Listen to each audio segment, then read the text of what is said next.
Era e mëngjesit të prillit në Cyri ishte ende e ftohtë, por dielli fillonte të shponte në përpertet e dhomës së Elirës.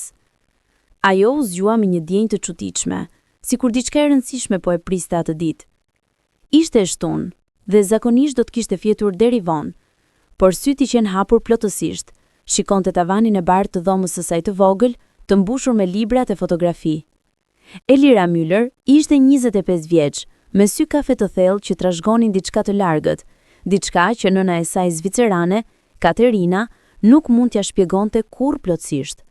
Flokët e saj të zinj binin në vala të buta mbi shpatullat e saj të holla, dhe ajo kishte një pamje që të bënte të ndaleshe 2 herë, bukuri që përzihente elegancën evropiane me një zjarr mesdhetar që nuk mund të fshihej.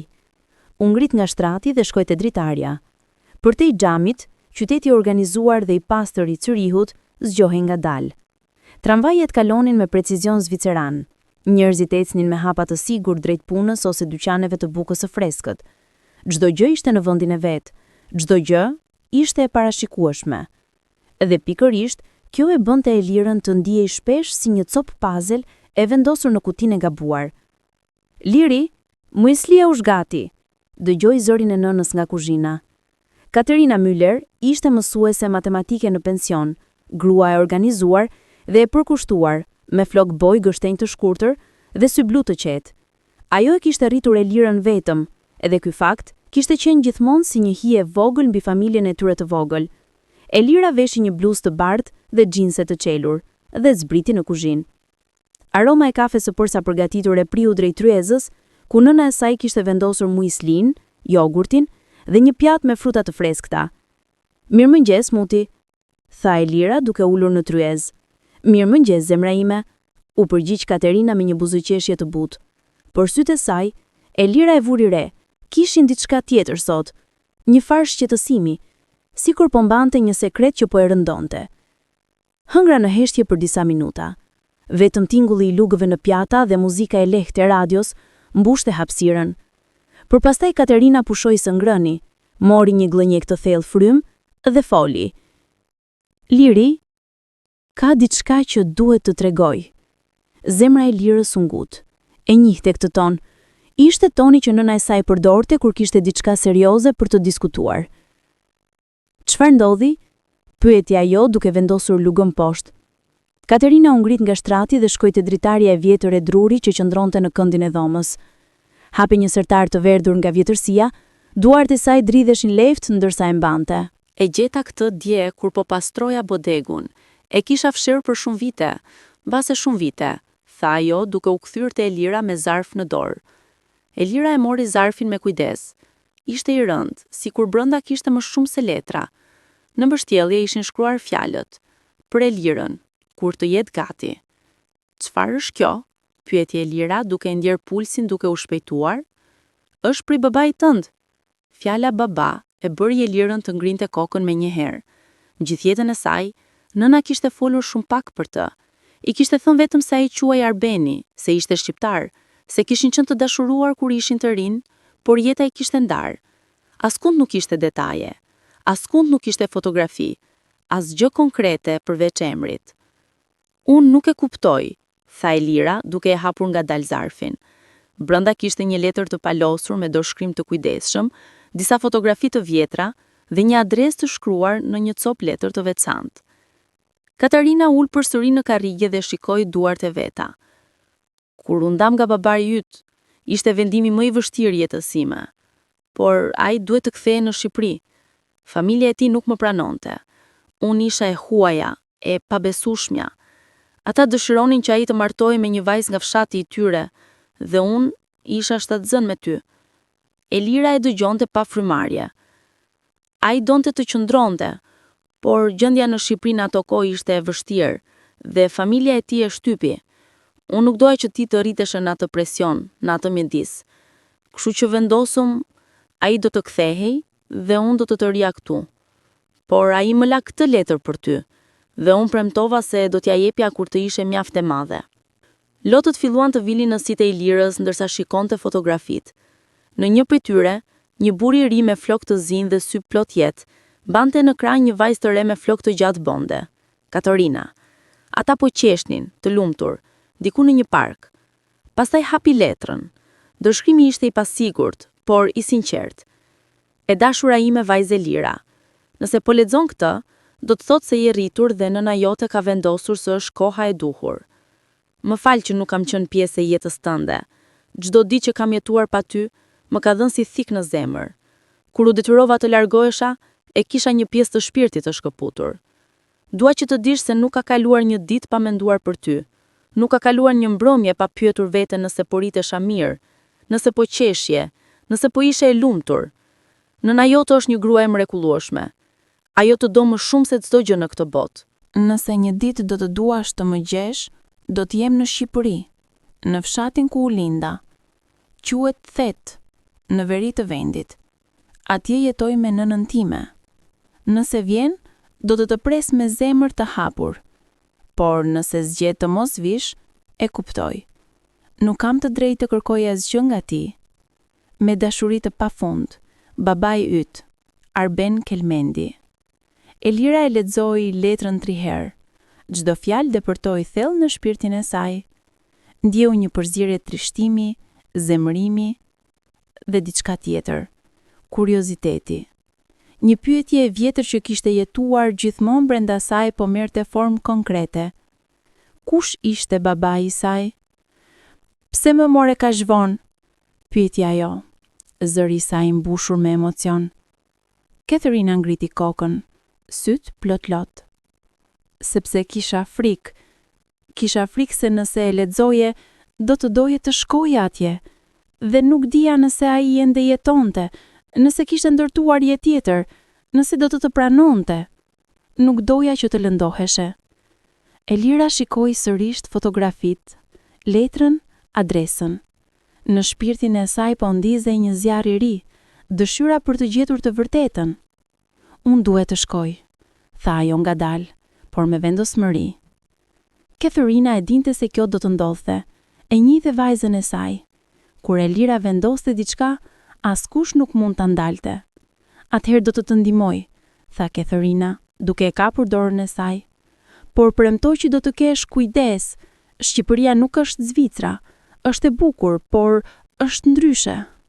Elira e shtrëngoi dorën e nënës. Do të kem kujdes, Muti, por kam nevojë ta bëj këtë. Kam nevojë ta njoh. Dhe kështu në atë mëngjes të qetë të prillit, jeta e Liras Müller mori një kthes të re. Ajo po përgatiti për një udhëtim që do të ndryshonte gjithçka. Ditët që pasuan ishin plot përgatitje. Elira punonte si asistente në një studio arkitekture në Zyrich dhe i kërkoi kryetarit të saj të merrte 3 javë pushim.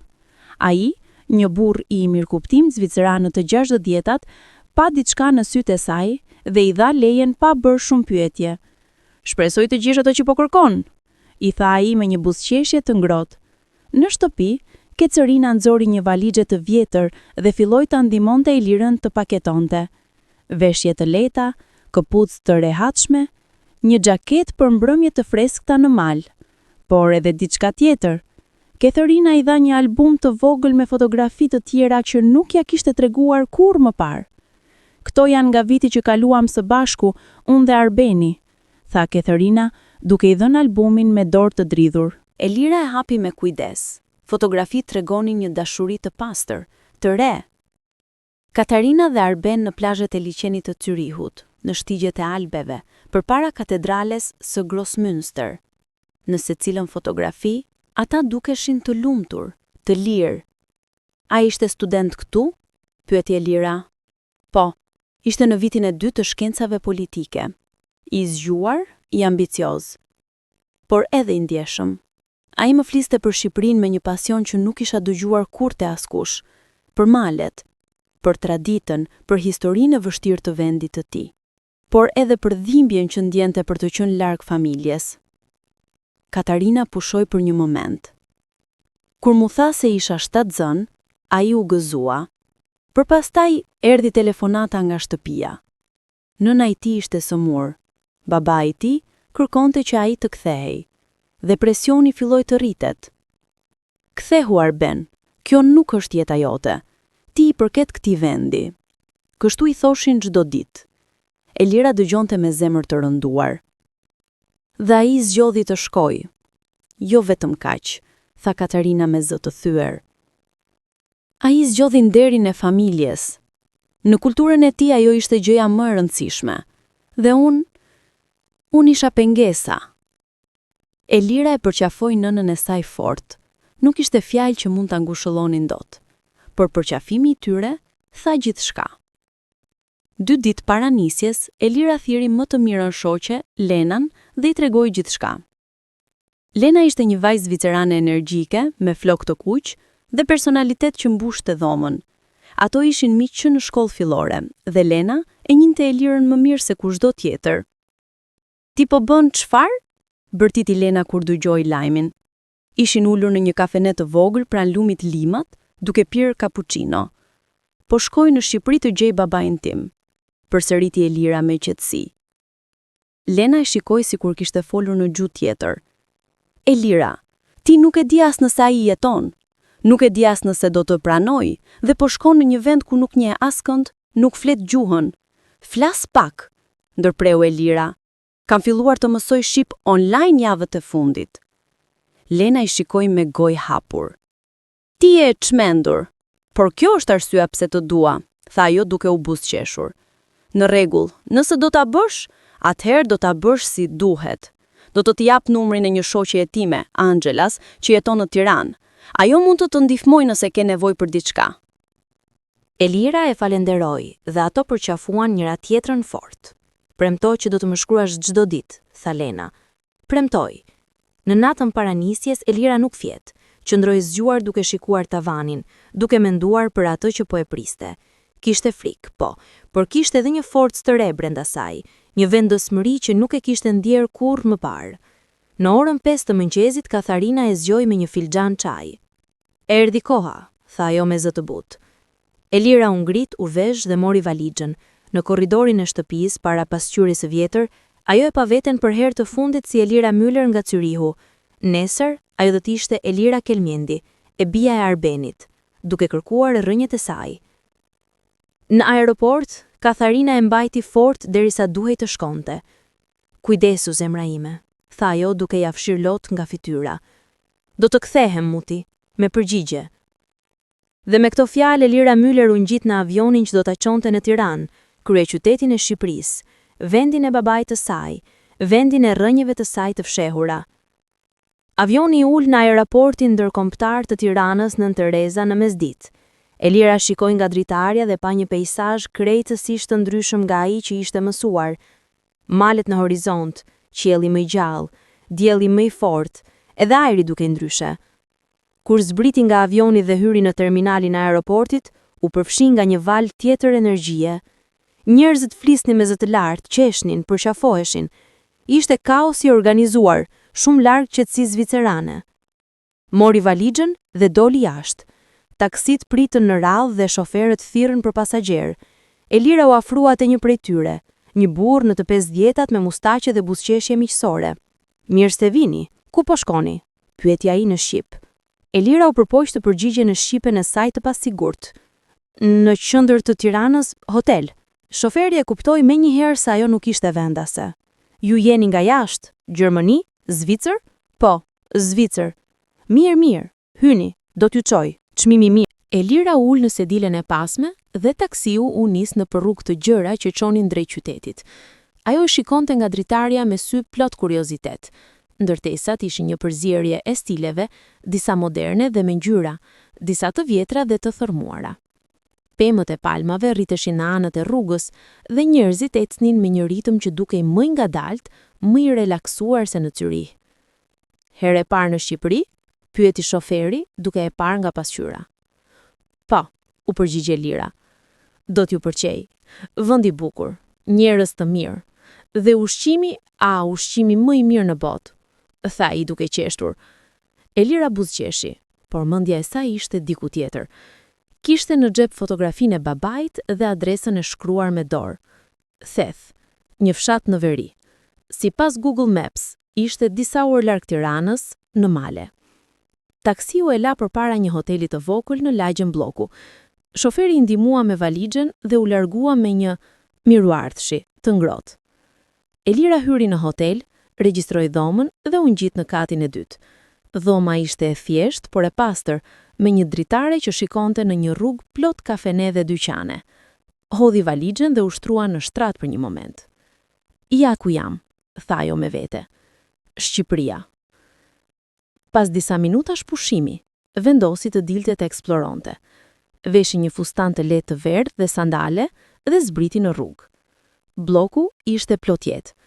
Kafenet ishin plot me të rinj që pinin kafe dhe duhanin. Muzika e lehtë rrathe nga disa bare dhe aroma e mishit në skar vinte nga restorantet përreth. Elira eci ngadalë, duke marrë gjithçka me sy. Ndaloi përpara një kafeneje të vogël dhe ul në tavolinë jashtë. Një kamerier i ri erdhi menjëherë. Mirëdita, çfarë dëshironi? Një kafe ju lutem, tha Elira në shqip. Kamerieri buzëqeshi. Turke apo espresso? Turke, tha ajo, duke dëshiruar të provonte diçka autentike. Ndërsa priste, nxori telefoni dhe shkroi një mesazh për Lenën dhe për nën. Kam arritur. Gjithçka mirë. Tirana është e mahnitshme. Nesër niset udhëtimi për në theth. Kafja erdhi në një filxhan të vogël me një aromë intensive. E piu ngadalë, duke shijuar shijen e fortë dhe pak të hidhur. Ishte ndryshe nga çdo kafe që kishte pirë më parë. Ju pëlqeu? Pyeti kameriere duke kaluar. Shumë, u përgjigje Elira me një buzëqeshje. Ai hodhi një shikim më të vëmendshëm. Ju nuk jeni nga këtu apo ja? Jo, jam nga Zvicra. Bukur. Po, çfarë ju sjell në Shqipëri? Elira hezitoi për një moment. Pastaj vendosi të ishte e sinqert. Po kërkoj babain tim. Ai është nga këtu. Kamerieret e shikoi me sy plot kuriozitet dhe simpati. Shpresoj ta gjeni. Nëse keni nevojë për ndihmë, pyesni. Ne shqiptarët jemi mikpritës. Elira e falenderoi dhe ai u largua me një buzëqeshje. Ajo mbaroi kafen dhe vazhdoi të eci nëpër rrugët e Tiranës. Kaloi pranë sheshit Skënderbej, ku një statujë madhështore e kalorësit Gjergj Kastriot Skënderbeu qëndronte në mes të sheshit të madh. Turistë nga e gjithë bota bënin foto dhe fëmijë loznin rreth shatërvanit. Elira ndaloi për një moment dhe shikoi statujën. Kishte dëgjuar për Skënderbeun, heroin kombëtar të Shqipërisë. Nëna e saj ja kishte përmendur dikur, dhe babai i saj kishte shkruar për të në ditar. Ai ishte simboli i rezistencës, kishte shkruar Arbeni. Edhe kur gjithçka duke e humbur, ai vazhdoi të luftonte. Elira ndjeu një lidhje të çuditshme me këto fjalë. Edhe ajo po luftonte në mënyrën e vet. Po luftonte për të gjetur të vërtetën. Në mbrëmje, kthehej në hotel dhe flinte herët. Nesër do t'ishte një ditë e gjatë. Duhej të gjente një mënyrë për të shkuar në theth. Në mëngjes, Elira u zgjua me dritën e diellit që depërtonte nga dritarja. Pas një mëngjesi të shpejtë në hotel, bukë të freskët, gjalp, djath të bardhë dhe çaj mali, u nis për të kërkuar informacion se si të shkonte në theth. Në recepcionist, një vajzë e re ndihmoi me këshilla. Theth, vend shumë i bukur, por i vështirë për t'u arritur. Ju duhet të merrni autobus deri në Shkodër dhe pastaj një furgon deri në theth. Rrugët në mal janë të vështira, por pamja ja vlen. Elira e falenderoi dhe u nis drejt stacionit të autobusave. Mori një autobus që shkonte për në Shkodër, një qytet në veri të vendit. Udhëtimi zgjati rreth 2 orë, duke kaluar në përfusha të gjelbërta, fshatra të vegjël dhe kodra plot ullinj. Kur arriti në Shkodër, qyteti e surprizoi me atmosferën e tij të qetë dhe historike. Kalaja e Rozafës qëndronte në një kodër, duke mbizotruar horizontin. Në stacionin e autobusave gjeti një furgon që shkonte për në theth.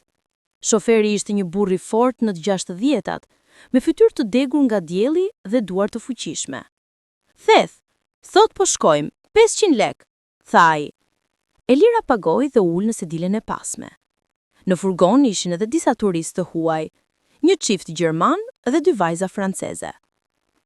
Furgoni u nis dhe rruga filloi të ngjitej ngadalë drejt maleve. Në fillim, peizazhi ishte i butë, fusha, ferma, shtëpi të vogla me çati të kuqe, por pastaj rruga u ngushtua dhe filloi të bëhej më e vështirë. Kthesat ishin të mprehta dhe rruga ishte plot gropa. Elira mbajti fort dorën e sedilje ndërsa furgoni kërcente. Shikonte nga dritarja dhe mbeti pa frym. Malet ishin madhështore, të gjelbërta, të egra, plot pyje të dendura dhe shkëmbinj që dukeshin si kështjella natyrale. Më poshtë, një lum i vogël rrinte i kristalt midis gurve. Bukur apo jo? Tha shoferi duke e parë nga pasqyra. Shumë, u përgjigje Elira, me zë të mbushur me admirim. Thethi është një nga vendet më të bukura të Shqipërisë, por edhe një nga më të vështirat për të jetuar. Dimri është i ashpër, por njerëzit këtu janë të fortë. Elira e dinte se babai i saj kishte jetuar këtu. E imagjinonte atë duke ecur nëpër këto rrugë, duke kaluar këta male. Çfarë lloj jete kishte pasur ai? Çfarë i kishte bërë të largohej për në Zvicër dhe pastaj të kthehej? Pas 3 orësh udhëtim të rënd, furgoni arriti në qendër të thethit. Ishte një fshat i vogël, i ndar midis maleve të larta. Shtëpi guri me çati të thurura me thupër, rrugë të ngushta dhe të pa asfaltuara. Dhe njerëz që ecnin ngadalë, sikur koha kishte ndalur. Furgoni ndaloi pra një guest house të vogël. Turistët zbritën, por Elira mbeti për një moment duke shikuar rreth e rrotull. Një ndjenjë e çuditshme e përfshiu, sikur kishte qenë këtu më parë, sikur diçka e thellë brenda saj e njihte këtë vend. Zonjë, po zbrisni? Pyeti shoferi. Po, faleminderit, tha Elira, duke marrë valixhen. Zbriti dhe qëndroi në rrugën e pluhurosur. Ajri ishte i pastër, i ftohtë, plot aromë pishash. Heshti e thellë mbretëronte, e ndërprer vetëm nga cicërima e zogjve dhe tingujt e largët të një lumi të vogël. Shoferi i tregoi guest house-in. Atje mund qëndroni. Pronari quhet John, njeri i mirë. Nëse keni nevojë për diçka, ai di gjën çka për fshatin. Elira e falenderoi dhe u drejtua drejt shtëpisë. Ishte një ndërtesë tradicionale, me gur, me balkon druri dhe lule të kuqe në vazo, trokiti në derë, dhe një burr në të 60-tat hapi, me mjekër të bardhë, sy të mirë dhe një buzëqeshje të ngrohtë. Mirë se vini. Dëshironi dhomë? Pyeti ai. Po, ju lutem, u përgjigje Elira. Hyni, hyni. Quhem John. Ju jeni e huaj apo jo? Po, nga Zvicra. Johnny e shikoi me kuriozitet, por nuk bëri pyetje të tjera. E çoi në një dhomë të vogël në katin e dytë, të thjeshtë, por të ngrohtë, me një shtrat prej druri dhe një dritare që shikonte drejt maleve. Nëse keni nevojë për diçka, thërrisni, tha Johnny duke u larguar. Elira hodhi valixhen dhe ul në skaj të shtratit. E kishte bërë, ishte në thet. Tani mbetej pjesa më e vështirë. Të gjente Arben Kelmendi. Pas një pushimi të shkurtër, Elira zbriti në sallonin e guest house-it. Johnny ishte duke përgatitur drekën në kuzhinë, dhe aroma e mishit të pjekur dhe perimeve mbushte ajrin. A mund të pi pak ujë? Pyeti Elira. Natyrisht, uluni këtu, do t'ju sjell, tha Johnny duke i treguar një tavolinë pranë dritares. Ai solli një grusht ujë të freskët dhe ul përballë saj. Pra, çfarë ju sjell në thet? Jo shumë turist vin kaq herët në sezon. Elira mori një frym të thellë. Kishte vendosur të ishte e hapur. Nëse donte të gjente babain e saj, duhet të fillonte t'u besonte njerëzve. Po kërkoi dikë, një njeri që quhet Arben Kelmendi. A e njihni? Fytyra e Johnit ndryshoi lehtë. Ai e shikoi me vëmendje më të madhe. Arben Kelmendi. Po, e njoh. Ai jeton këtu, por jetesa e tij nuk ka qenë e lehtë. Zemra e Elirës filloi të rrahë më shpejt. Ai jeton? Ku është? Johnny hezitoi. Ai jeton në një shtëpi të vogël në skajin e fshatit me nënën e tij, por nuk del shpesh. Ka vuajtur shumë vite më parë. Humbi gruan dhe një djalë të vogël në një aksident, që atëherë ka jetuar i tërhequr. Elira ndjeu një dhimbje në gjoks. Babai i saj kishte pësuar kaq shumë, kishte humbur një fëmijë. Unë jam me bija e tij, tha ajo ngadalë. Johnny e shikoi me sy të hapura. Ju jeni e bija e Arbenit? Po, ai u largua kur nëna ime ishte shtatzën. Kur nuk më ka njohur. Gjoni mbeti I heshtur për disa qaste. Pastaj foli me zot të butë. Ai ka folur për ju. Jo shpesh, por her pas here, kur ka pirë pak verë. Thot se kalon një vajzë në Zvicër. Thot se është mëkati më I madh I jetës së tij. Lotët filluan të vinin në sytë e Elirës. Mund të më çoni te ai? Gjoni u ngrit. Mund t'ju tregoj rrugën, por nuk e di si do t'ju pres. Ai është njeri I mbyllur tani. Nuk ka problem, tha Elira me vendosmëri. Duhet ta takoj. Pas dreke, një pjatë me tave me mish dhije dhe perime të pjekura, të cilën Elira e hëngri me oreks pavarësisht nervozizmit, Gjoni e shoqëroi në rrugën drejt shtëpisë të Ardenit. Ecën në përshtigje të ngushta midis shtëpive të gurta. Fëmijë të vegjël luanin në obor me dera dhe qen, dhe gratë të moshuara qëndronin të dyer duke thurur. Disa I përshëndetën Gjonin dhe shikonin Elirën me kuriozitet. Kjo është shtëpia, tha Gjoni, duke treguar një shtëpi të vogël në skajin e fshatit, pak më larg se të tjerat. Kishte një obor të vogël me disa pula dhe një pemë are të vjetër. Elira ndaloi. Kjo ishte ajo, shtëpia e dabait të saj. Dëshironi të vi me ju? Pyeti Gjoni. Jo, faleminderit. Duhet ta bëj vetë. U përgjigje Elira duke përpiqur të mbante zërin e qetë.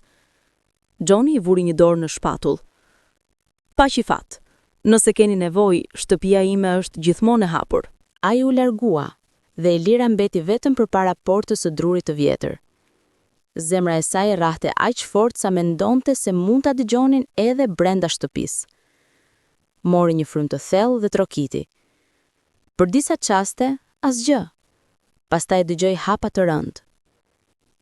Dera u hap dhe një grua e mëshuar shfaqet, me shami në kokë, fytyrë të rrudhosur nga vitet dhe sy plot dyshim. Po? Tha ajo në shqip. Elira u përpoq të flasë, por fjanët nuk dolën menjëherë. Pastaj, unë po kërkoj Arben Kelmendi. Gruaja shikoi me vëmendje. Kush je ti? Jam Elira, nga Zvicra. Jam e bia e ti. Fytyra e gruas ndryshoi plotësisht. Sytë ju zmadhuan dhe për një moment dukej sikur kishte parë një fantazm. E bia e ti? Përsëriti ajo me zë të thyer. Po. Gruaja hapi derën plotësisht dhe e shikoi nga koka të këmbët. Pastaj, pa pritur, sytë ju mbushën me lot. Zoti të bekoft, fëmijë, hyj brenda. Elira hyri në një dhomë të vogël, të errët, me dyshemem prej guri dhe tavan të ulët. Në qendër të dhomës ishte një oxhak ku zjarret diqnin ngadalë dhe aroma e tyni dhe drurit të djegur mbushte ajrin. Mobiljet ishin të vjetra, por të pastra, një tavolinë e vogël, disa karige, një raft me fotografi. Ulu, tha Drita, duke treguar një karige. Unë jam Drita, nëna e Arbenit. Elira ul, duart e saj duke u dridhur. Ku është ai? Pyeti ajo.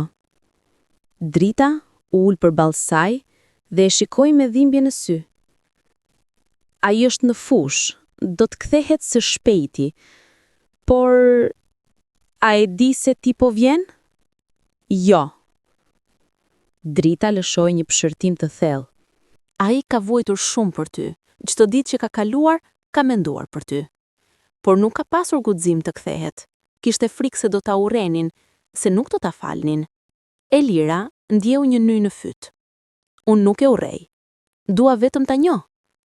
Drita shtrëngoi duart e saj mbi prerin. Ju ngjani me to. Syt janë sakt si të ti.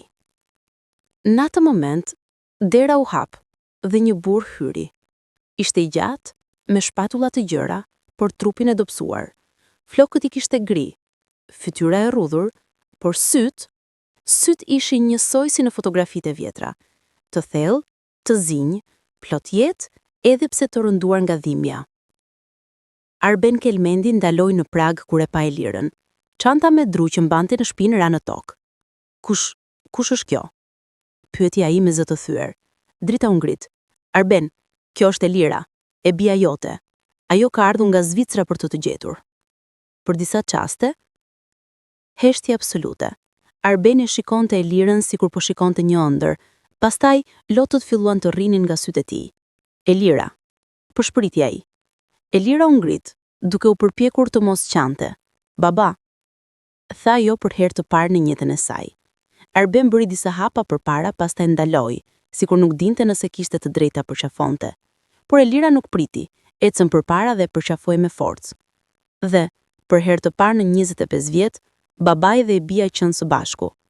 Ata qëndruan të përqafuar për minuta të gjata.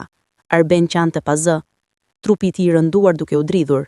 Elira e mbajti fort, duke ndjerë dhimbjen dhe pendimin që ai mbante brenda. Drita qëndroi në heshtje, duke fshirë lotët e saj me cepin e shalit. Kur më në fund u ndan, Arbeni shikonte Elirën me vëmendje, sikur po e memorizonte çdo detaj të fytyrës së saj. Nuk mund ta besoj. Ti je këtu, tha ai me zë të thyer. I e rritur aq bukur. Elira buzëqeshi në përlot. Kam shumë pyetje. E di, tha Arben, dhe do të të them gjithçka. Por së pari ulu. Nëna do të të bëj çaj dhe do të flasim. Drita u ngrit menjëherë dhe filloi të përgatisnin çaj në një ibrik të vogël mbi oxhak. Elira dhe Arben u ulën në karrige përballë njëri tjetrit. Si është nëna jote? Pyeti Arben, zëri i tij plot shqetësim dhe mall. Ajo është mirë, ajo më rriti vetëm dhe ka bërë gjithçka për mua, tha Elira. Arben kreu kokë me turp. Katharina, ajo ishte gjëja më e mirë që më ka ndodhur dhe unë e lash. Isha frikacak. Çfarë ndodhi? Pyeti Elira me butësi. Pse u largove? Arbeni mori një frym të thellë dhe filloi të fliste. Kur shkova në Zvicër në vitet 90, Shqipëria ishte në kaos. Komunizmi kishte rënë dhe gjithçka ishte prishur. Familja ime ishte e varfër, por më dërguan atje me shpresën se do të mësoja dhe do të kthehesha të ndihmoja vendin. Në Zyrich gjithçka ishte tjetër. Rregull, pastërti, mundësi, por unë ndihesha i humbur. Derisa e takova Katharinën. Ajo punonte në bibliotekën e universitetit. Ishte e qetë, e sjellshme, dhe kur më buzëqeshi për herë të parë, e dija se kisha rënë në dashuri. Ne kaluam 2 vjet të mrekullueshëm së bashku. Ajo më mësoi gjermanishten, unë e çova nëpër Evropë, ndam ëndra. Por pastaj babai mu sëmur rënd. Nëna më shkroi letra duke më lutur të kthehesha. Kur Katharina më tha se ishte shtatzën, unë u gëzova. Desha të martohesha me të menjëherë. Por kur ja thash familjes, gjithçka shpërtheu. Ti nuk mund të martohesh me të huaj, më thanë. Ajo nuk i përket këtu. Do ta turpëroj familjen. Në atë kohë, nderi dhe familja ishin gjithçka. Unë isha djali i vetëm. Nëse mohoja familjen, do t'isha i humbur. E kështu, bëra zgjedhjen më të keqe të jetës sime. Vendosa të kthehesha këtu. E premtova Katharinën se do të vija përsëri, se do të gjeja mënyrë. Por kur erdha këtu, presioni ishte aq i madh, nëna qante çdo ditë, babai po vdiste. Edhe pastaj, më detyruan të martohesha me një vajzë nga fshati fqinj. Zëri i Arbenit u thye. Emri i saj ishte Mirela. Ajo nuk ishte faj për asgjë, por unë nuk e desha. E kujtoja Katarinën çdo ditë. E kujtoja ty duke u rritur diku larg. Pas disa vitesh, Mirela lindi një djalë. E quajta Arjan. Dhe për një kohë, përpiqesha të ndërtoja jetë. Por dhimbja e humbjes së Katharinës dhe të tendes nuk ikti kurrë. Pastaj, 10 vjet më vonë, ndodhi tragjedia. Mirela dhe Arjan ishin në rrugë duke shkuar në Shkodër. Një makinë humbi kontrollin dhe u përplas me ta. Ata vdisin në vend. Elira mbajti gojën me dorë, syt plot lot. Më fal, vazhdoi Arbeni, që prej asaj dike kam jetuar si hije. Kam punuar në fush, kam kujdesur për nënën, por shpirti im ka vdekur. Drita solli çajin dhe vendosi në tavolinë. Edhe ajo qante ngadalë. Dhe tani je këtu, tha Arbeni, duke i shikuar Elirën. Nuk e meritoj, por jam kaq mirënjohës. Elira e kapi dorën e tij. Nuk jam këtu për të të gjykuar. Jam këtu për të të njohur. Arbeni puthi dorën e saj me përullje. Elira vendosi të qëndronte në theth, për disa ditë. Çdo ditë shkonte te shtëpia e Arbenit dhe ata kalonin orë të tëra duke folur, duke ndarë tregime, duke mbushur boshllëqet e 25 viteve. Arbeni ja tregoi fshatin, rrugët ku kishte luajtur si fëmijë, lumin ku kishte notuar, malet ku kishte kullotur delet. Elira e dëgjonte me vëmendje, duke ndjerë një lidhje gjithnjë më të fortë me këtë vend. Një ditë, Arbeni e çoi te kulla e ngujimit. Një kullë e vjetër guri, ku njerëzit shtrehojshin kur ishin në gjakmarrje. Ai shpjegoi traditat e vjetra, kanunin dhe se si jeta këtu kishte qenë e ashpër, por e ndershme. Ky vend më ka formuar, tha Arbeni, duke shikuar malet, por edhe më ka mbyllur. Ditën tjetër drita e ftoi Elirën të ndihmonte në kuzhinë. Ato gatuan së bashku byrek me gjizë, tavë me mish dhe petulla të ëmbla. Drita i tregoi për jetën e saj, për ditët e vështira, për dashurinë që kishte për Arbenin dhe dhimbjen që kishte ndjerë kur ai u martua me atë që nuk donte. Por tani e këtu, tha drita, duke e kapur duart e Elirës. Dhe kjo është bekimi i Zotit. Elira ndjeu se po gjente diçka që nuk e dinte se i mungonte. Një lidhje me rrënjët e saj, me kulturën, me historinë e saj. Një mbrëmje Arbeni e çoi Elirën te varri i Mirelës dhe Arjanit. Ishte në një vend të qetë, me pamje nga malet. 2 kryqe të thjeshtë të druri shënonin vendin. Ata nuk merituan të vdisnin, tha Arbeni me zë të thyer. Unë i dënova me mungesën time të dashurisë. Elira qëndroi në heshtje për disa momente, pastaj foli. Ti nuk je fajtor për aksidentin, dhe dashuria nuk është diçka që mund ta imponosh. Por ata e dinë se ti ke kujdesur, dhe tani mund të vazhdosh të jetosh, jo për ta, por për veten dhe për mua. Arbeni e shikoi me sy plot mirënjohje. Si u bëre kaq e urtë? Nga nona ime, tha Elira duke buzëqeshur në përlot. Ajo më mësoi se jeta është plot zgjedhje të vështira, por gjithmonë ka kohë për falje. Pas 10 ditësh në thet, Elira e dinte se duhet të kthehej në Zyri. Kishte marrë disa ditë pushim nga puna dhe jeta e saj në Zvicër po e priste. Por tani, vendimi ishte më i vështirë. Kishte gjetur babain e saj. Kishte krijuar një lidhje të fortë me të dhe me gjyshen e saj. Si mund të largohej? Natën para nisjes, ata u ulën në rreth xhakut. Drita kishte përgatitur një darkë të veçantë. Mish qingji pjekur, patate të pjekure me rozmarinë e malit dhe një ëmbëlsirë tradicionale me mjaltë dhe arra. Nuk dua të shkosh, tha Drita duke e kapur dorën e Elirës. Sa po të gjeta? Elira e shtrëngoi dorën e saj. Asu nuk dua të largohem, por kam një jetë atje, punë, miqt, nënën time. Arbeni, që kishte qenë i heshtur gjatë gjithë darkës, më në fund foli. E kuptoj, dhe nuk kam të drejtë të kërkoj të qëndrosh.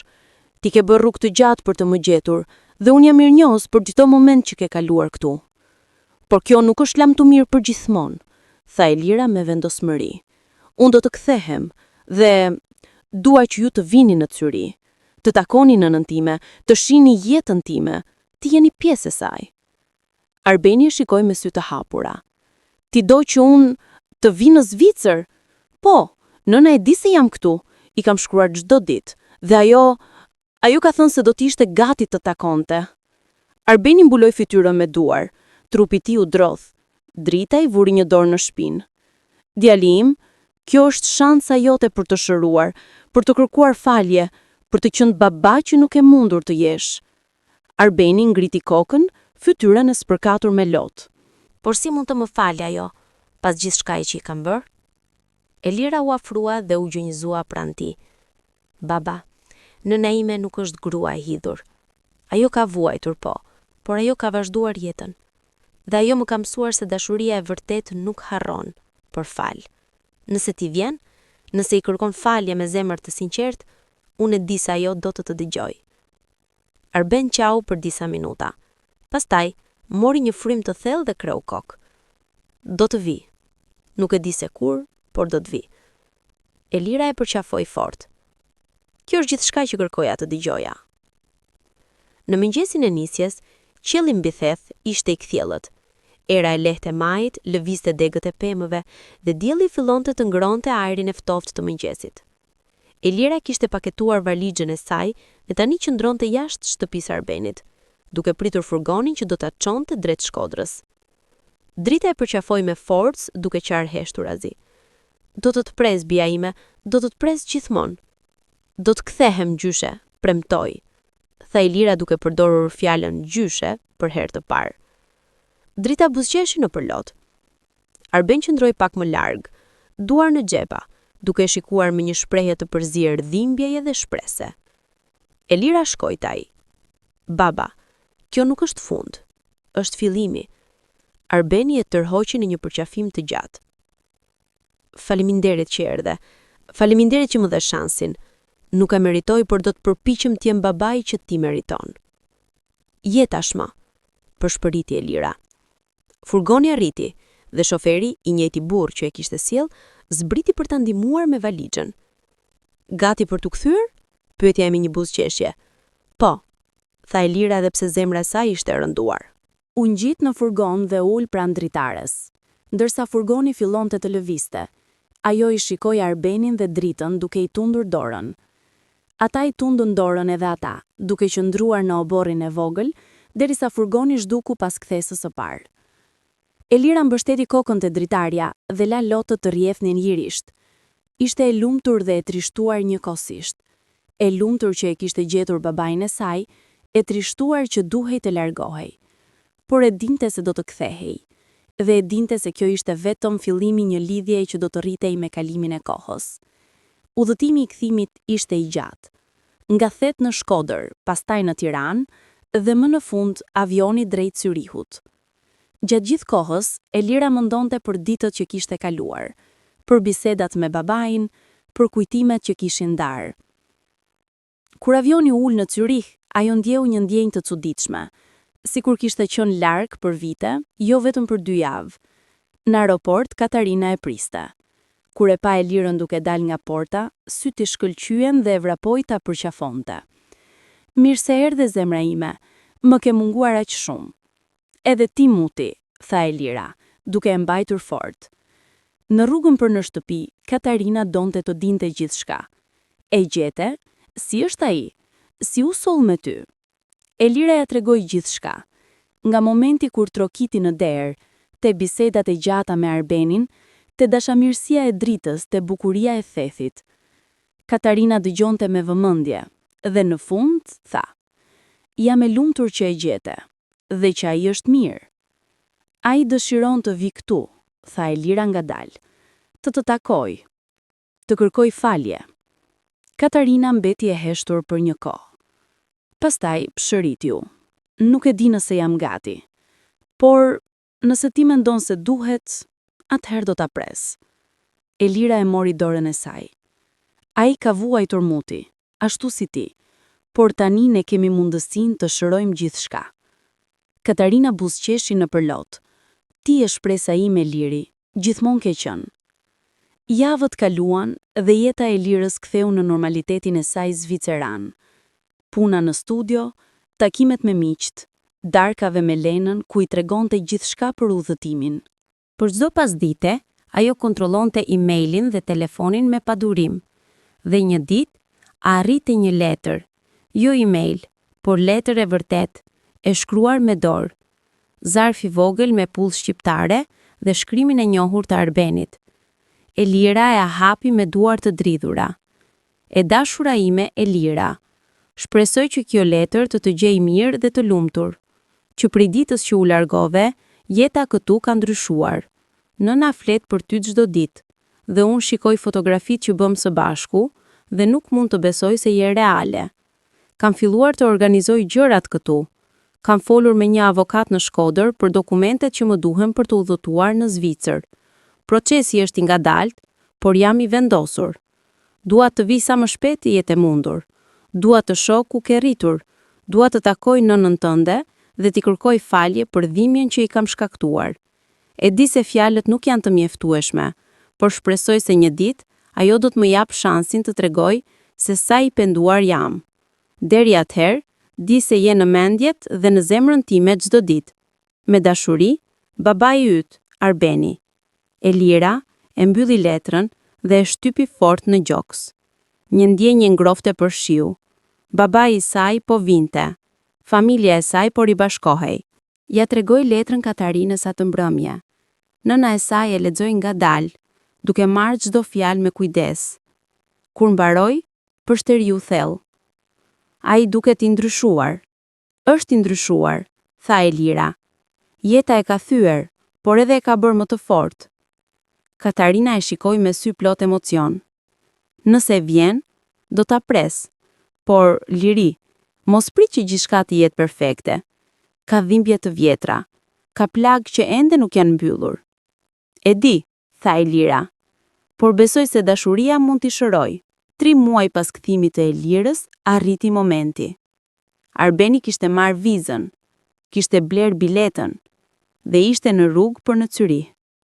Elira dhe Katarina shkuan në aeroport për ta pritur. Katarina ishte e qetë nga jashtë, por Elira e njihte. Ajo ishte nervoze, e shqetësuar. Plot pyetje. Çfarë do t'i them? Pyeti Katarina ndërsa prisnin te porta e mbërritjeve. Atë që ndjen, tha Elira, duke kapur dorën e saj. Kur pasagjerët filluan të dalin, zemrat e të dyjave filluan të rrahin më shpejt. Dhe pastaj e pan. Arben Kelmendi, me një valixhe të vogël, me veshje të thjeshta dhe me shprehje të friksuar në fytyrë. Ai pa ato dhe ndaloi. Për një moment, koha ngriti. Arben dhe Katarina u shikuan për herë të parë, pas 16 vitesh. Elira e ndihmoi, bëri hapat e parë drejt babait të saj, dhe ai filloi të ecte drejt tyre.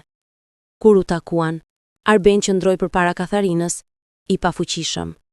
Pastaj fjalët dolën me vështirësi. Katarina, më fal. Aty ishin fjalët e thjeshta, por plot me peshë. Katarina e shikoi me sy të mbushur me lot. Arben, filloi ajo, por zëri u thye. Arben u gjunjëzua përpara saj atje në aeroport, duke mos u kujtuar për njerëzit përreth. Më fal për gjithçka. Për dhimbjen, për mungesën, për zgjedhjet që bëra, nuk mund të kthehem koha, por mund përpiqem të bëj më mirë. Për Elirën, për ty, për ne. Ata u përqafuan atje, në mes të aeroportit, ndërsa njerëzit kalonin, edhe disa ndaluan për ta parë këtë skemë prekse. Elira e qau të lumtur, duke parë 2 njerëz që kishin sjellë në jetë, duke shëruar së bashku. Arben qëndroi në një hotel të vogël ditët e para, por Katarina e ftoi të vinte në shtëpi për drek çdo ditë. Elira ishte ura midis tyre, duke I ndihmuar të rikthejnë besimin, të flasin për të kaluarën dhe të ndërtojnë të tashmen. Një ditë, ata shkuan te liçeni I Zyrihut, vendi ku Arben dhe Katarina kishin kaluar kaq shumë kohë së bashku 26 vjet më parë. Ecën përgjatë bregut, duke kujtuar momente të vjetra. Këtu më kërkove për herë të parë të dilnim, tha Katarina, duke treguar një stol të vjetër. Edhe ti më the po, shtoi Arben, duke buzëqeshur në përlot. Ata u ulën në stol, me Elirën në mes tyre. Është çuditshëm, tha Arbeni. Ndjehem sikur kam jetuar 2 jetë, njëra këtu, e lumtur por e shkurtër, tjetra në Shqipëri, e gjatë por e zbrazët. Tani mund të fillosh të tretën, tha Elira, ku të dyja janë të lidhura. Arbeni e puthi atë në ballin. Ti je mrekullia ime, vajza ime. Arbeni qëndroi në Zyrish për 1 muaj. Në atë kohë, takoi miqtë e Elirës. Pas studiuan ku ajo punonte dhe shëtitin në qytetin që dikur e kishte bërë të lumtur. Një mbrëmje, ai dhe Katarina qëndruan vetëm në balkonin e shtëpisë së saj, duke pirë verë dhe duke parë perëndimin e diellit.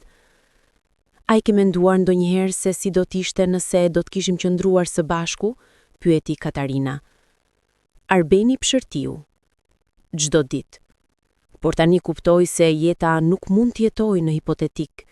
Ne bëm zgjedhjet që bëm, dhe përsa kohë ato na sollën dhimbje, ato na dhan edhe Elirën. Katarina kreu kokë. Ajo është e mrekullueshme apo jo? Është më e mira prej nesh të dyve, tha Arbeni me krenari. Ata mbetën në heshtje për disa minuta. Pastaj, Katarina foli. Arbeni, nuk mund të kthejmë kohën, por mund të jemi miq, për Elirën, dhe ndoshta për ne vetë. Arbeni e mori dorën e saj dhe e puthi me respekt. Do t'ishte nderi im. Në fund të qershorit, Elira mbushi 26 vjeç, dhe për herë të parë në jetën e saj, të dy prindrit e saj ishin aty për ta festuar. Katarina organizoi një darkë në shtëpi. Ftoi Lenan, disa kolegë nga puna e Elirës dhe sigurisht Arbenin. Tavolina ishte e mbushur me ushqime tradicionale zvicerane dhe shqiptare. Fundy, byrek, sufllaqe të vegjël dhe një tortë e madhe me qirinj. Kur erdhi momenti të godiste qirinj, Elira qëndroi me Arbenin në njërin anë dhe Katarinën në tjetrën. Të tre mbështetën duart mbi tavolinë dhe Elira goditi qirinj ndërsa të gjithë duart trokisnin. Çfarë dëshire bëre? Pyeti Lena me kuriozitet. Elira shikoi babain dhe nënën e saj dhe buzëqeshi. Që kjo të vazhdoi përgjithmonë. Arben dhe Katarina i shkëmbuan një shikim, dhe për një moment të gjitha dhimbjet e së kaluarës u zhdukën. Aty, në atë dhomë të vogël në Zyrich, ata ishin familje. Më vonë, atë mbrëmje, kur mysafirët u larguan, Arben qëndroi për të ndihmuar me pastrimin. Kur mbaruan, ai mori një kuti të vogël nga çanta e tij. Elira, kanë diçka për ty. Elira e hapi kutin me kujdes. Brenda ishte një gjerdan me një medalion të vogël argjendi. Ajo e hapi dhe brenda kishte një fotografi. Në njërin anë, Arbeni i ri, në tjetrën Katarina e re dhe në mes një hapësyrë bosh. Kjo është për ty, Arben. Vendi në mes është për foton tënde, sepse ti je ura që na lidh. Elira qau dhe e veshi me njëherë gjerdanin. Do ta mbaj gjithmonë.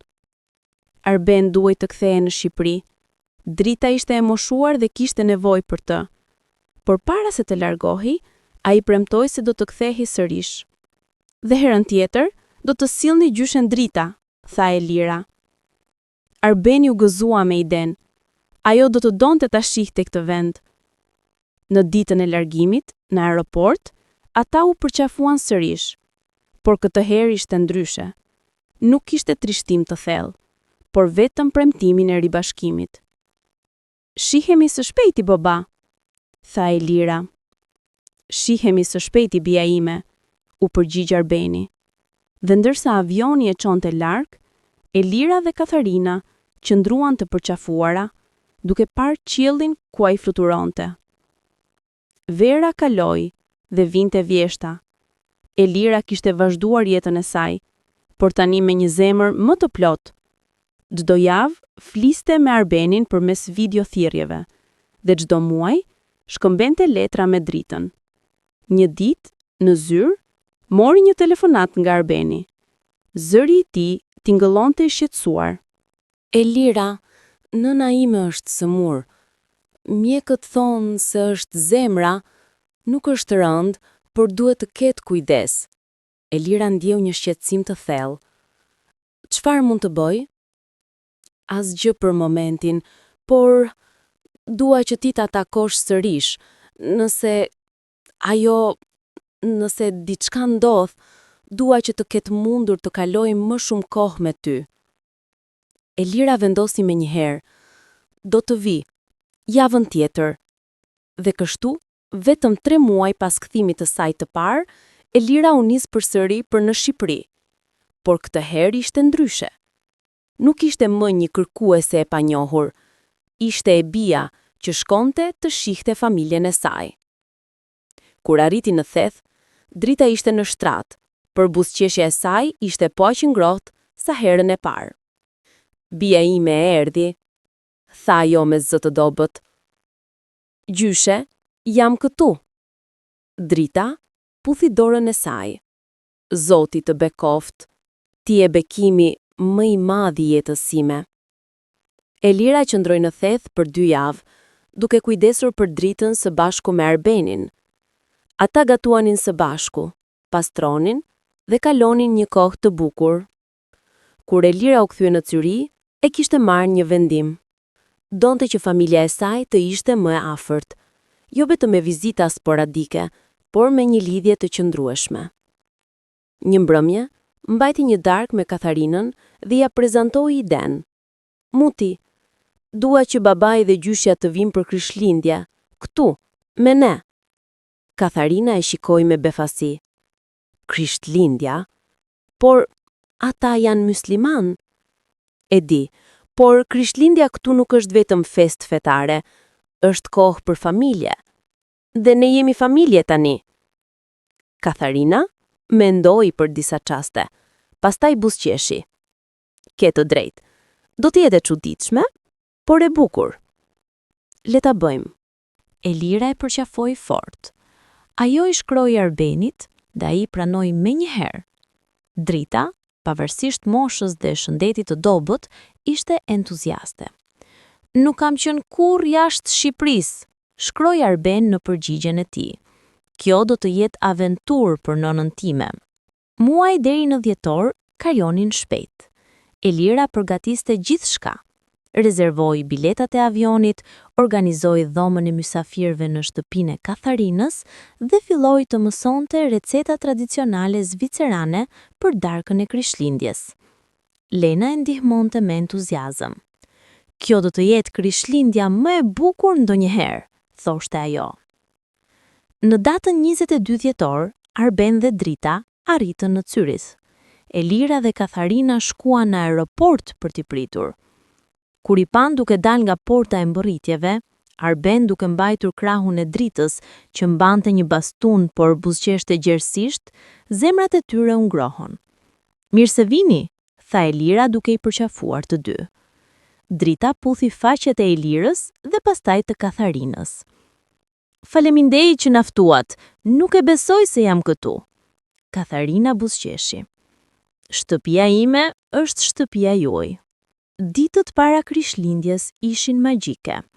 Qyteti i Zyriut ishte i dekoruar me drita dhe pemë të ndezura. Ata shkuan në tregun e Krishtlindjes në qendër të qytetit, ku Drita hëngri për herë të parë raklet dhe piu verë të nxehtë me erza. Kjo është e mrekullueshme, thoshte ajo duke qeshur si fëmijë. Arben bleu një pusi të vogël druri për Elirën, një simbol tradicional zviceran i Krishtlindjes. Që të kujtosh këtë moment, tha ai. Në mbrëmjen e datës 24, ata u mblodhën rreth tryezës në shtëpinë e Katharinës. Ajo kishte përgatitur një darkë madhështore. Pa të pjekur me kos të kuqe, patate të pjekura, jeshile Bruxelles me gjalt bajame dhe për desert një tortë tradicionale bysh de Noel. Drita kishte sjell byrek të bërë me duart e saj dhe një shishe raki nga Shkodra. Duhet të kemi edhe diçka shqiptare këtu, tha ajo me krenari. Pas darkës, u ulën rreth pemës së Krishtlindjes, një pishe të bukur të stolisur me drita dhe zbukurime. Elira nxori dhurata për të gjithë. Për Katharinën, një album fotografish me momente nga viti që kishte kaluar, plot me fotografi nga Shqipëria dhe Zvicra. Për Arbenin, një pulover i trash i punuar me dorë dhe një libër për historinë e Alpeve. Për Dritën, një shall të butë kashmerike dhe një kornizë me një fotografi të saj, Arbenit dhe Elirës, të bërë në theth. Drita qau kur e pa fotografin.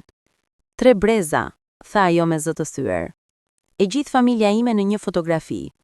Arbeni kishte sjell një qilim të vogël të thurur me dorë në Shqipëria për Katharinën dhe një gjerdan tradicional shqiptar për Elirën me monedha të vjetra argjendi.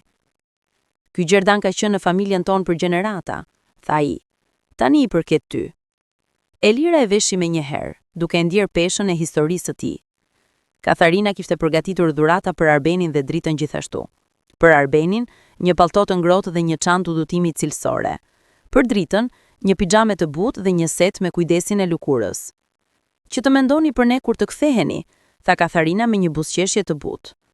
Kur erdhi mesnata, ata u ngritën dhe dolën në balkon për të parë qytetin. Zyrihu shkëlqente me mira Drita dhe zile kisheje po binin nga katedralet. Krishtlindje të gëzuara, tha Elira duke i kapur duart e të gjithëve. Krishtlindje të gëzuara, përsëritën ata të gjithë. Arben dhe Katharina u shikuan. dhe për një moment koha u kthye prapa. Ata ishin përsëri të rinj që kishin qenë dikur, plot dashuri dhe shpresë. Dhe edhe pse jeta i kishte ndarë dhe i kishte lënduar, tani ishin të ribashkuar, jo si çift, por si familje. Faleminderit, i tha Arben Katharinës ngadalë. Për çfarë? Për këto, për faljen, për Elirën, për gjithçka. Katharina buzëqeshi. Ne të gjithë meritojmë një shans të dytë, Arben, edhe ti.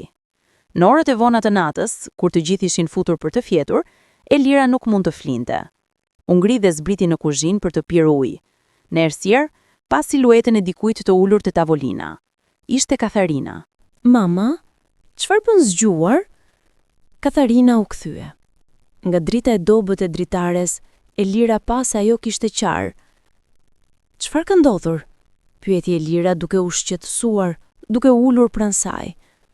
Katharina mori një frymë të thellë. Asgjë e keqe, zemra ime. Është vetëm shikimin e ti këtu, sërish, në këtë shtëpi, duke bërë jetë me ne, më kujtojnë gjithçka që humba, gjithçka që mund të kishte qenë. Elira e kapi dorën e saj.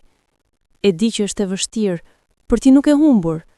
Ti ke mua, dhe tani ke një familje më të madhe. Katharina ja fshiu lotët.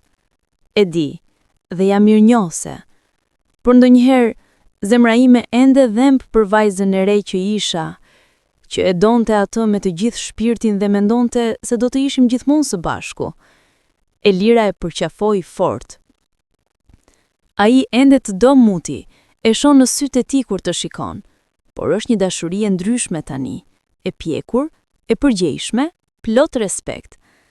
Katharina kreu kokë. Ndoshta ke të drejtë. Ndoshta kjo është mënyra e jetës për të na dhënë atë që na mungonte. Jo siç e kishim ëndërruar, por siç e kemi nevojë. Ato qëndruar të përqafuara për disa minuta në heshtje. Pastaj, Katharina buzëqeshi. Eja, le të shkojmë të flem. Nesër është një ditë e re. Ditën e Krishtlindjes, ata vendosën të bënin një shëtitje në malet e afërta. Arbeni donte që drita të shihte Alpet nga afër. Morën një tren deri në Wetliberg, një mal i vogël pranë Zurichut, me pamje spektakolare të qytetit dhe të Alpeve në horizont. Drita, pavarësisht moshës, insistoi të ngjiste disa hapa të shtibut. Nuk jam plakende, tha ajo me humor. Kur arrit në maj, pamja i la pa frym. Mbi ta, qielli ishte i kthjellët dhe blu. Poshtë, Zuriu shtrihej si një mozaik i bukur, dhe në horizont, majat e bardha të Alpeve shkëlqenin në diellin e dimrit. Zoti im, pëshpëriti drita, nuk kam parë kur diçka kaq të bukur. Arben qëndroi pranë saj, e mbështetur në baston. Nëna, ky është vendi ku u dashurova. Kjo është arsyeja pse zemra ime nuk ka mundur ta harroj kurrë. Drita e shikoi me butësi. Dhe tani, ti ke mundur të kthehesh, jo për të jetuar këtu, por të shëruar. Ata u ulën në një bankë të drurit dhe piknikuan me bukë, djathë zviceran dhe çokoladë. Elira nxorri termosin me çaj të nxehtë dhe u shpërndau të gjithëve. Për familjen, tha ajo, duke ngritur filçanin e saj. Për familjen, përsëritën ata të gjithë. Drita foli me zë plot emocion. Kur isha e re nuk mendoja se do të jetoja aq gjatë. Jetova në diktaturë, humba burrin, punova në fusha derisa duart mu bën sigur. Por tani, në fund të jetës, Zoti më dha këtë, një nip të mrekullueshme, një djalë që gjeti rrugën e kthimit dhe një miqësi të re me gruan që dikur mendoja se ishte armikja ime. Katharina e shikoi me befasi. Armike? Drita kreu kokë me turp. Po. Kur Arbeni u kthye nga Zvicra dhe më tha se kishte lënë një vajzë shtatzën atje, unë u zemërova me ty. Mendoja se ishe ti që ja kishe rrëmbyer djalin, por isha e gabuar. Ti nuk ishe armikja, jeta ishte, dhe tani jeta na ka dhënë shansin të ndreqim gjithçka. Katharina e kapi dorën e dritës. Nuk e qenë e gabuar të ndihesh kështu. Unë gjithashtu kam pasur zemërim, por tani kuptoj se asnjëra nga ne nuk ishte armikja. Ne ishim të dyja viktima të rrethanave. Ato përqafuan dhe Elira qau të lumtur duke i parë. Arbeni qëndroi me kokën ulur duke u përpjekur të mos qande, por duke dëgjuar fjalet e tyre, ndjeu një peshë të madhe duke u larguar nga shpatullat e tij. Faleminderit, tha ai me zë të thyer. Faleminderit që më falni. Arben dhe Drita qëndruan deri në vitin e ri. Në natën e vitit të ri, ata shkuan te liçeni i Cyriut, ku kishte fishek zjarre dhe fest. Ndërsa fishek zjarret shpërthonin në qiellin e errët, ngjyrosur në të kuq, të kaltër dhe të artë, Elira qëndroi mes të gjithëve, me Katharinën në njërin anë, Arbenin dhe Dritën në tjetrën, dhe ndjeu një lumturi të plotë. Ky do të jetë viti ynë, tha ajo me zë të qartë. Viti ynë, përsëritën ata. Në janar, para se Arben dhe Drita të ktheheshin në Shqipëri, Elira propozoi një ide të re. Dua të vi në Shqipëri çdo 3 muaj, dhe dua që ju të vini këtu gjithashtu çdo 3 muaj. Kështu nuk do të jemi kurrë shumë larg. Arben buzëqeshi. Do të jetë e vështirë, por do ta bëjmë, sepse ti je prioriteti im tani. Familja është prioriteti im. Katerina gjithashtu ofroi një ide. Ndoshta mund të vim edhe unë dhe Elira në verë në theth. Mund të qëndrojmë për një javë, të shijojmë ajrin e malit. Drita u gëzua me iden. Do të bëj gjellë tradicionale çdo ditë dhe do t'ju mësoj të thurni. Të gjithë qeshën. Në aeroportin e Zyrihut, dita e largimit ishte e vështirë, por jo aq e dhimbshme sa herën e parë. Tani kishin plane, kishin data, kishin shpresë. Elira përqafoi Dritën gjatë. Kujdesu për shëndetin gjyshe, dhe shkruaj çdo javë. Do të shkruaj bia ime, edhe ti të kujdesesh për veten. Je gjëja më e çmuar që kemi. Arben e përqafoi Elirën fort. Faleminderit për gjithçka. Ti ma dhe jetën prapa. Dhe ti më dhe rrënjët e mia, u përgjigje Elira. Pastaj, Arbeni u kthye tek Katerina. Për një moment, ata qëndruan përballë njëri tjetrit, të dy plot emocione të përziera. Katerina, nuk kam fjalë për të shprehur mirënjohjen time. Ti më dhe më shumë se sa meritoj. Katerina buzëqeshi në përlot. Ti më dhe Elirën, kjo është gjëja më e madhe që dikush mund të më jepte. Ata kaluan disa ditë në Tiranë, ku Arben ja tregoi qytetin, muzeun historik kombëtar, bung art, rrugët me kafe plot jetë. Katarina u surprizua nga ngrohtësia e njerëzve.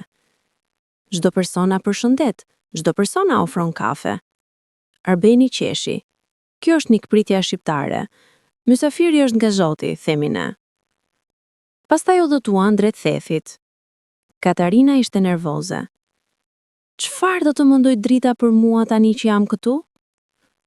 Ajo do të përqafoj sikur t'jesh motre e saj, tha Elira me siguri. Dhe ashtu ndodhi. Kur mbërritën në theth dhe Katarina zbriti nga furgoni, Drita i priti me krah të hapur. Mirë se erdhe në shtëpinë time, tha ajo në shqip, dhe Arben përktheu. Ato u përqafuan dhe për herën e parë, 2 gratë që kishin dashur të njëjtin burr dhe kishin vuajtur për të, qëndruan së bashku si motra. Katarina qëndroi 1 javë në theth. Ajo e donte qetësinë, malet, ajrin e pastër. Çdo mëngjes zgjohej me zërin e zogjve dhe aromën e bukës së freskët që Drita piqte në ogjak. Një ditë, Drita dhe Katarina ulën vetëm në oborr, ndërsa Arben dhe Elira kishin shkuar të mblidhnin fruta mali. Drita foli me Arbenin si përkthyes paraprakisht, por tani ato përpiqeshin të komunikonin me gjeste dhe fjalë të thjeshta. Ti, grua e mirë, tha Drita në gjermanisht të thyer, duke I bërë shenjë me dorë. Faleminderit, edhe ti grua e fortë. Drita kreu kokë. Unë e kuptoj tani. Ti e doje Arbenin. Arbeni të donte ty. Por jeta e vështirë. Katarina ndjeu lotët duke I ardhur. Po, jeta ishte e vështirë. Drita e kapi dorën e saj. Por tani ne e familje. Të gjithë familje. Ato u përqafuan, duke qarë dhe duke qeshur njëkohësisht. Kur Arben dhe Elira u kthyen, I gjetën ato duke thurur së bashku, duke qeshur për diçka që askush tjetër nuk do ta kuptonte. Çfarë po ndodh këtu? Pyeti Elira me kuriozitet. Miqësi, tha Drita thjesht. Miqësi e re. Në shtator, Elira organizoi një takim të madh familjar në Tiranë. Ftoi Lenën dhe një çift miq të tjerë nga Zyrich që dëshironin të vizitonin Shqipërinë. Arben dhe Drita erdhën nga Thethi. Katharina erdhi nga Zvicra. Ata rezervuan një vilë të vogël pranë Bregdetit të Durrësit dhe kaluan një javë të mrekullueshme, duke notuar në det, duke ngrënë ushqim tradicional, duke vallëzuar në muzikë shqiptare. Një mbrëmje, ata organizuan një darkë në plazh. Arben kishte ftuar disa muzikantë vendas që u vinin të këndonin këngë tradicionale. Ndërsa muzika u binte dhe deti rrinte me valë të buta, Elira u ngrit me mbylli një tost. Dua t'ju falenderoj të gjithëve që janë këtu. Një vit më parë, unë isha një vajzë që kërkonte përgjigje. Sot, jam një grua që ka gjetur një familje të tërë. Kam gjetur babain tim, gjyshen time, dhe kam parë dashurinë e nënës time duke u shfaqur në mënyra që nuk e kisha imagjinuar kurrë. Jeta nuk është perfekte. Ka plagë që ende po shërohen. Por dashuria është më e fortë se dhimbja, dhe familja është më e fortë se distanca. Të gjithë duart trokitën, dhe shumë prej tyre kishin lot në sy. Arbeni u ngrit pas saj. Elira, ti je mrekullia ime. Ti erdhe në jetën time si një dritë në errësirë. Dhe tani, për shkak teje, kam gjetur paqen. Faleminderit për gjithçka. Katharina gjithashtu u ngrit. Unë isha një nënë e vetmuar që mendova se asnjëherë nuk do të mund të falja.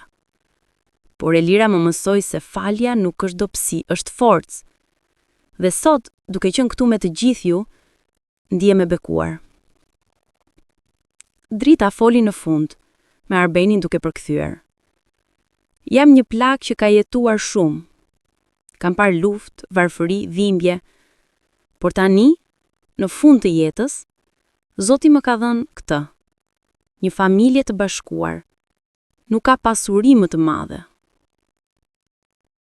Atë natë, pasi të gjithë shkuan për të fjetur, Elira doli vetëm në plazh. Hëna shkëlqente mbi det dhe valët vinin ngadalë në breg.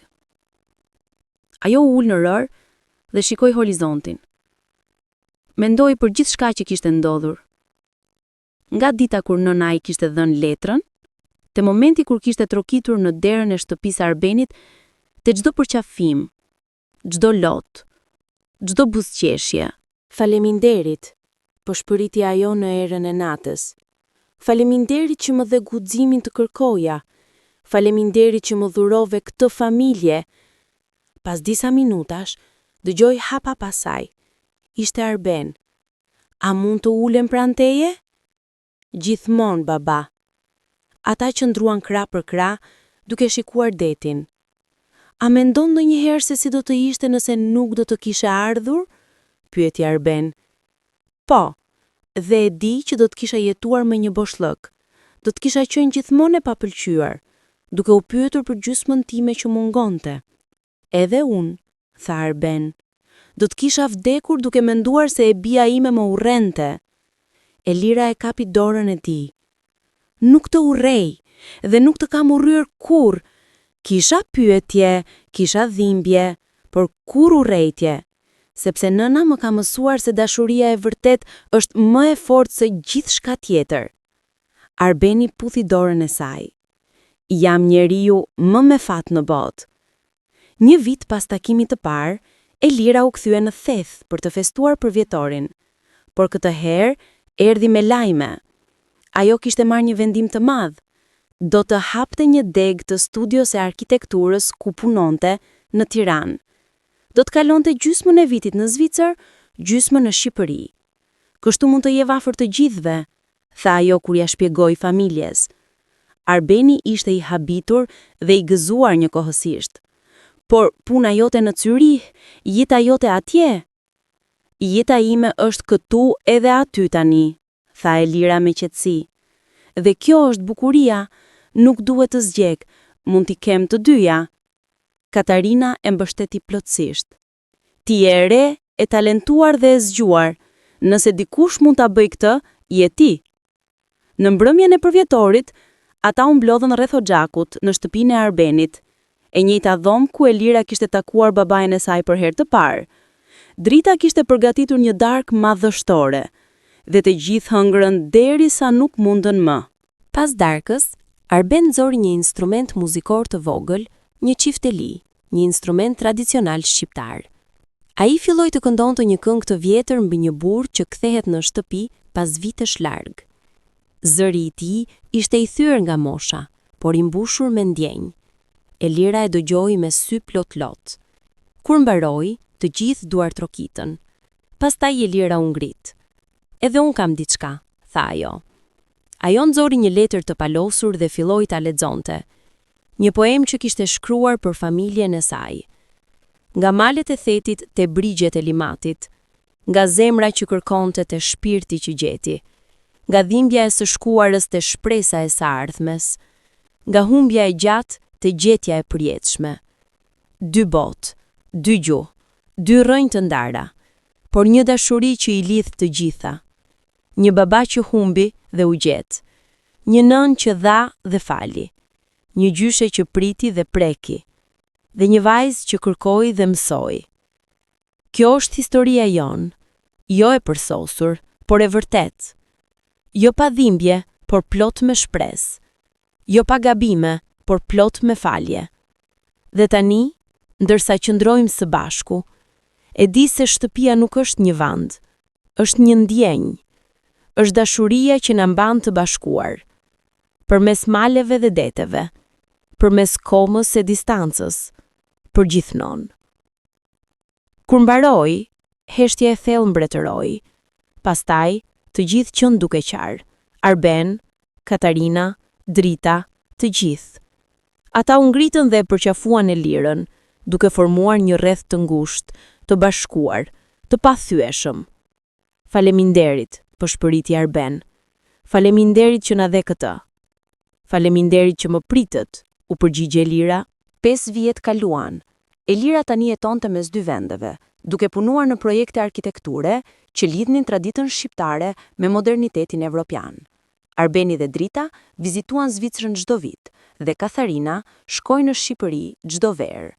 Marrëdhënia midis Arbenit dhe Katarinës mbeti e veçantë, jo romantike, por thellësisht miqësore, e ndërtuar mbi respekt dhe histori të përbashkët. Drita jetoi deri në 90 vjeç, e rrethuar nga dashuria e familjes. Kur vdiq, e qetë dhe lumtur, në shtëpinë e saj në Theth, Elira ishte pranë saj duke i mbajtur dorën. Faleminderit gjyshe për gjithçka, i tha Elira. Drita buzëqeshi. Ti ishe bekimi im më i madh, bija ime. Mos harro kurrë, se dashuria është më e fortë se gjithçka. Sot, Elira është 30 vjeç.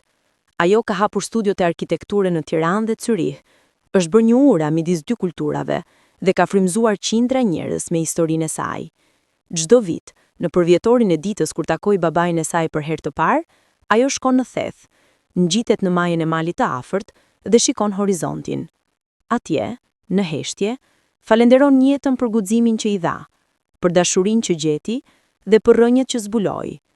Dhe në zemrën e saj, dy botë jetojnë në harmoni, Zvicra me rregullin dhe sigurinë e saj, dhe Shqipëria me zjarrin dhe shpirtin e saj. Ajo është vajza nga Zvicra që kthehet në Shqipëri për ta gjetur babain e saj. Dhe ajo e gjeti jo vetëm atë, ajo gjeti veten. Kjo histori na mëson se asnjëherë nuk është shumë vonë për të kërkuar të vërtetën. Dashuria familjare mund të shërojë çdo plag, edhe ato që duken të pashërueshme. Falja nuk është dobësi, është forca që na liron nga zinxhirit e së kaluarës. Ndonjëherë, ne jemi produkti dy botëve, dy kulturave, dy rrënjve. Dhe kjo nuk është dobësi, është pasuri. Kjo na bën më të plot, më të pasur, më njerëzor. Zgjedhjet që bëjmë në një jetë mund të na ndryshojnë përgjithmonë, por gjithmonë ka kohë për të ndreqë, për të kërkuar falje, për të filluar përsëri. Dhe më e rëndësishmja, shtëpia nuk është një vend në hartë. Shtëpia është kudo që zemra jote gjen paqe. Pra njerëzve që të duan, në vendet që të bëjnë të ndihesh i plot, në momentet kur ndihesh vërtet i ose e gjallë.